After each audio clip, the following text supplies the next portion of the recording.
Assalamualaikum warahmatullahi wabarakatuh. Perkenalkan, nama saya Anjab Muapa dengan NIM 5254563. Dan ini rekan saya Nama saya Raja Kulusna.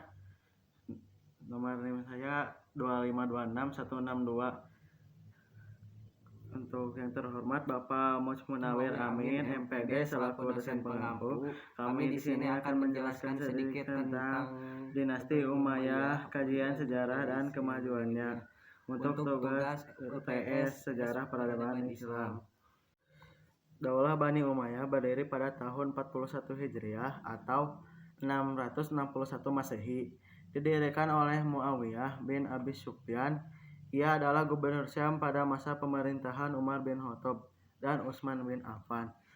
Selama ia menjabat gubernur, ia telah membentuk kekuatan militer yang dapat memperkuat posisinya di masa-masa mendatang. Ia tidak segan-segan menghamburkan harta kekayaan untuk merekrut tentara bayaran yang mayoritas adalah keluarganya sendiri. Bahkan pada masa Umar bin Khattab, ia mengusulkan untuk mendirikan angkatan laut, tetapi Umar menolaknya, dan angkatan lautnya berhasil didirikan ketika masa pemerintahan Utsman bin Affan. Bani Umayyah adalah sebuah nama yang diadopsi dari nama salah seorang tokoh Khalifah Quraisy pada masa jahiliyah, yaitu Umayyah ibn Abdul al-Asyam bin Abu Manaf bin Quraisy al-Quraisy al-Ma'wi. Disandasi Umayyah dinisbat kepada Muawiyah bin Abi Sufyan bin Harb bin Umayyah bin Abdi al-Syam, yang merupakan pembangun dinasti Umayyah dan juga khalifah pertama yang memindahkan ibu kota kekuasaan Islam dari Kufah ke Damaskus. Dinasti Umayyah merupakan sebuah rezim pemerintahan Islam yang berada di bawah kekuasaan keluarga Umayyah yang berlangsung dari tahun 661 Masehi sampai 750 Masehi. Sepeninggal Ali bin Ibnu Abi Thalib, sebagian umat Islam membaiat Hasan, salah seorang anak Ali, untuk menjadi khalifah. Namun jabatan tersebut tidak berlangsung lama karena Hasan tidak mau melanjutkan konflik dengan Bani Umayyah. Ia melakukan perdamaian dengan Muawiyah dan menyerahkan kepemimpinan kepadanya. Dengan demikian, Muawiyah menjadi penguasa tunggal masyarakat muslim ketika itu. Sedangkan keluarga Hasan hidup mengasingkan diri sebagai orang biasa. Namun, Umayyah terus memburunya hingga akhirnya Hasan meninggal karena diracun. Sukesi kepemimpinan secara turun-menurun dimulai sejak Muawiyah mewajibkan seluruh rakyatnya untuk menyatakan setia terhadap anak Yazid. Muawiyah bermaksud mencontoh sistem monarik yang terdapat di Persia dan Bizantium. Dia tetap menggunakan istilah khalifah pada kepemimpinannya, namun ia memberikan interpretasi baru untuk menggunakan jabatan tersebut. Ia menyebutkan khalifah dalam pengertian penguasaan yang diangkat oleh Allah Subhanahu wa taala. Latar belakang berdirinya dinasti Umayyah pada masa pemerintahan Khalifah Ali bin Abi Thalib, terjadi pertempuran Ali dengan Muawiyah di Siffin. Perang ini diakhiri dengan tahkim, tapi ternyata tidak menyelesaikan masalah, bahkan menimbulkan adanya golongan tiga, yaitu Khawarij yang keluar dari barisan Ali. Umat Islam terpecah menjadi tiga golongan politik, yaitu Muawiyah, Syiah, dan Khawarij. Pada tahun 660 Masehi, Ali terbunuh oleh salah seorang anggota Khawarij. Dengan demikian berakhirlah masa Khalifah Rasyidin dan mulai kekuasaan Bani Umayyah dalam semangat politik Islam. Kekuasaan Bani Umayyah berbentuk pemerintah yang bersifat demokratis, berubah menjadi monarkitis, kerajaan turun-temurun. Hal ini dimulai ketika Muawiyah mewajibkan seluruh rakyatnya untuk menyatakan setia terhadap anak Yazid. Peristiwa tahkim berdasarkan sejarah yang kita pelajari ialah berlaku perbuatan kekuasaan antara Ali dan Muawiyah yang membawa mereka ke meja. Perundingan antara mereka berdua telah diwakili oleh Abu Musa al-Asy'ari bagi pihak Ali dan Amr bin al-As bagi pihak Muawiyah. Kedua-duanya perundingan telah setuju untuk mencatat Ali dan Muawiyah. Menurut sejarah lagi, Amir bin al-Syah dengan kecilnya mampu memperdayakan Abu Musa yang menggambarkan sebagai seorang yang lalai dan mudah tertipu. Akibatnya Ali terlepas dari jawatan khalifah. Oleh karena peristiwa tahkim yang sangat penting dalam sejarah politik negara Islam adalah perlu untuk kita menyikap hakikat sebenarnya pada babak-babaknya di mana peristiwa ini telah disalah tanggapi dan telah disalah tafsirkan. Akibatnya timbul kesan buruk yang menjatuhkan kedudukan dan martabat para sahabat.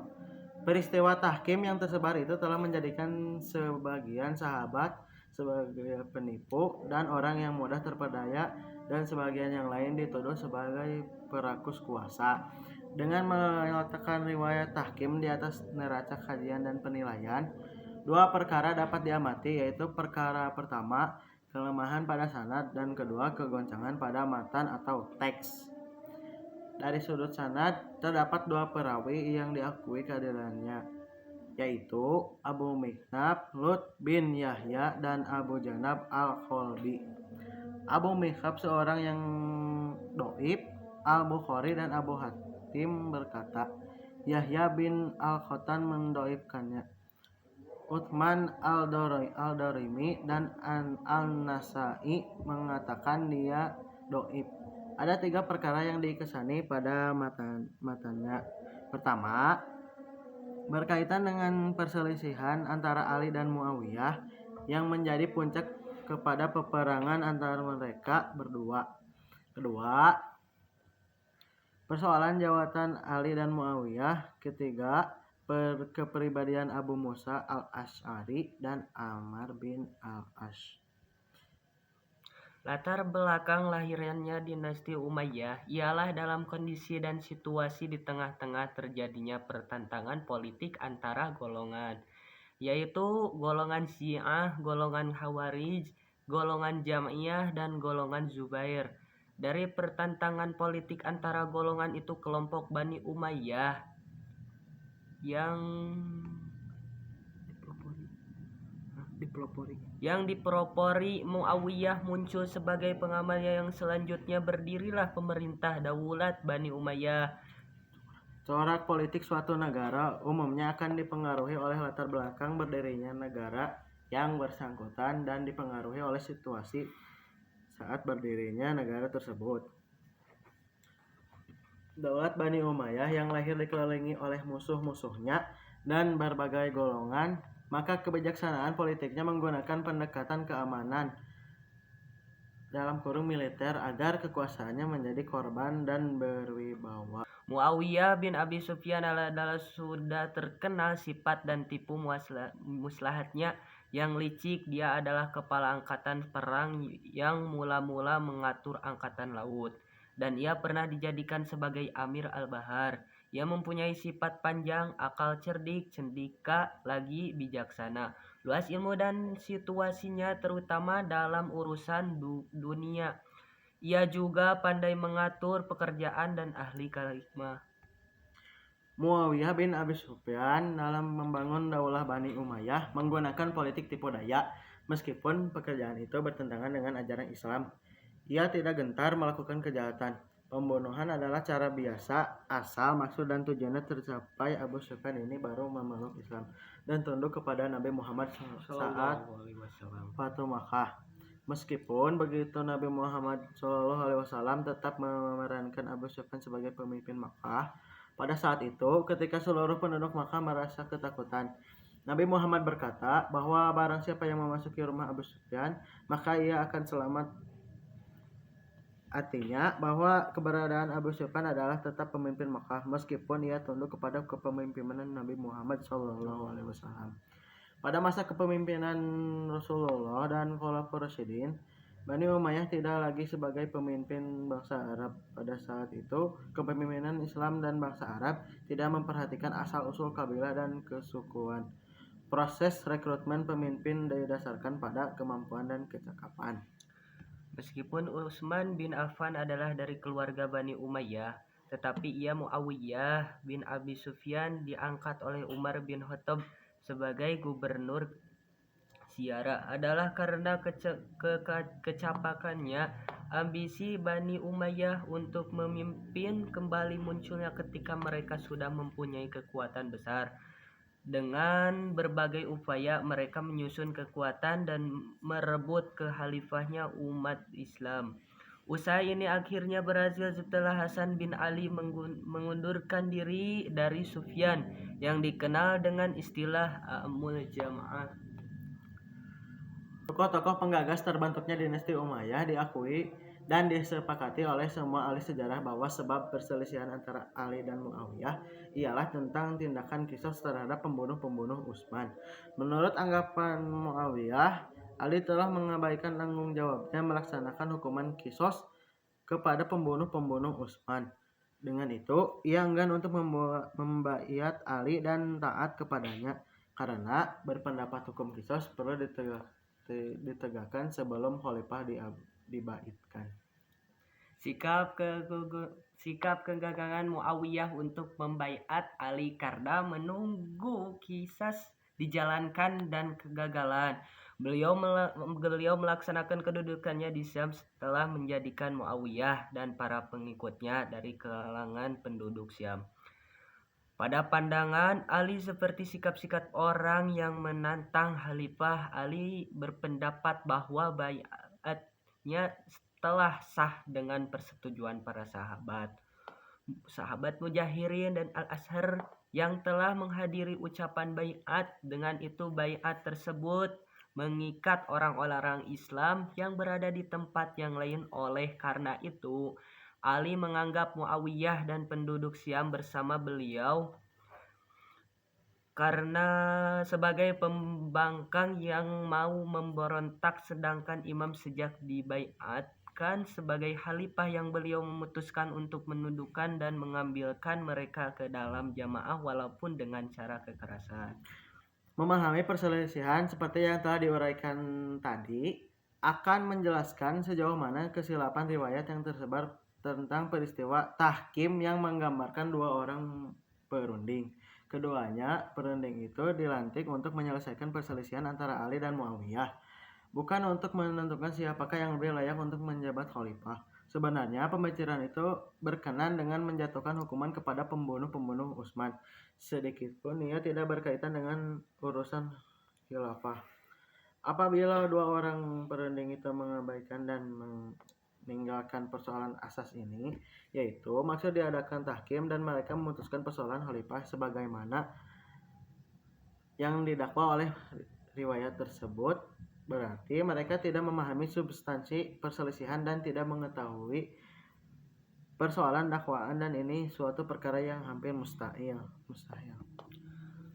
Muawiyah telah ditugaskan untuk mentakbir Syam sebagai wakil bagi pihak Umar bin Khattab, dan Syam terus berada di bawah pentakbirannya sehingga Umar meninggal dunia.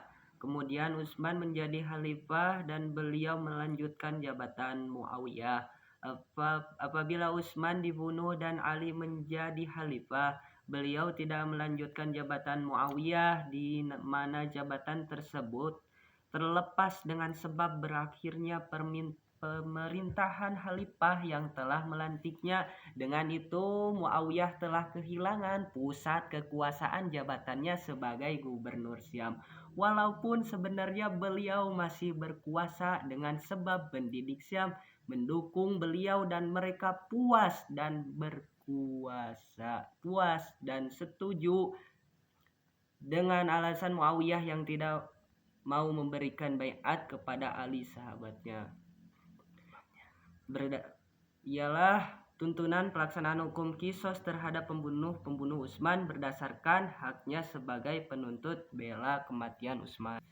Apabila keadaan sebenarnya begitu, keputusan berunding itu menurut riwayat tersebut memberi maksud memecat Ali dan Muawiyah. Pemecatan Muawiyah itu berlaku bukan pada tempatnya, karena jika ia mengendalikan dua orang perunding itu mengendalikan perselisihan Ali dan Muawiyah, kemudian memecat Ali dari jabatan khalifah.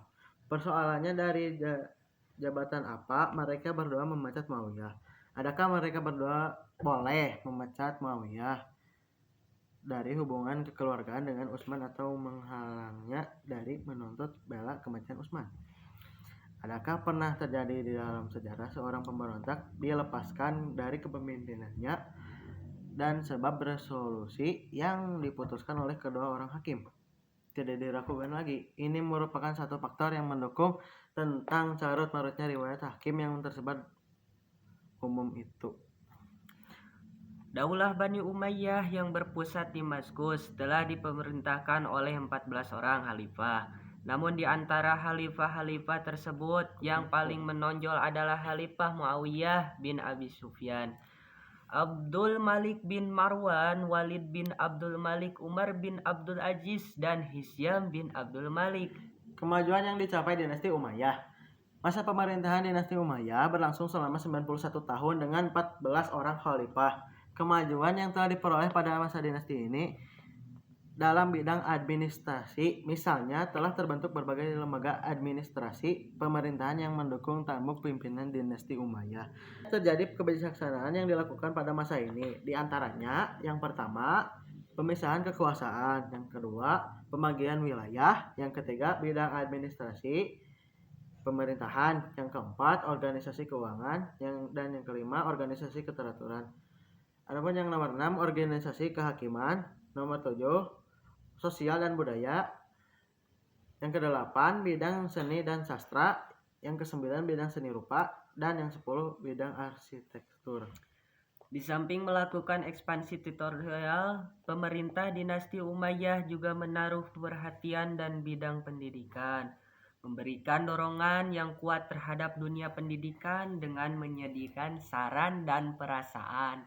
Hal ini dilakukan agar para ilmuwan, para seniman, dan para ulama mau melakukan pembangunan bidang ilmu yang dikuasainya, serta maupun melakukan kederiasi ilmu di antara ilmu pengetahuan yang berkembang pada masa ini. Yang pertama ilmu agama, yang kedua ilmu sejarah dan geografi, dan yang ketiga ilmu pengetahuan bidang bahasa, dan yang keempat bidang filsafat. Khalifah Al-Walid mendirikan sekolah kedokteran. Ia melarang para penderita kusta meminta-minta di jalan, bahkan Khalifah menyediakan dana khusus bagi para penderita kusta. Pada masa ini sudah jaminan untuk sosial bagi anak-anak yatim dan anak terlantar. Dengan demikian, ilmu pengetahuan merupakan suatu keahlian yang masuk pada bidang pemahaman dan pemikiran yang meluarkan sistematika dalam penyusunannya. Golongan non-Arab sudah terbiasa dengan khalifah ini. Golongan ini disebut mawali, yaitu golongan yang berasal dari bangsa asing atau keturunannya.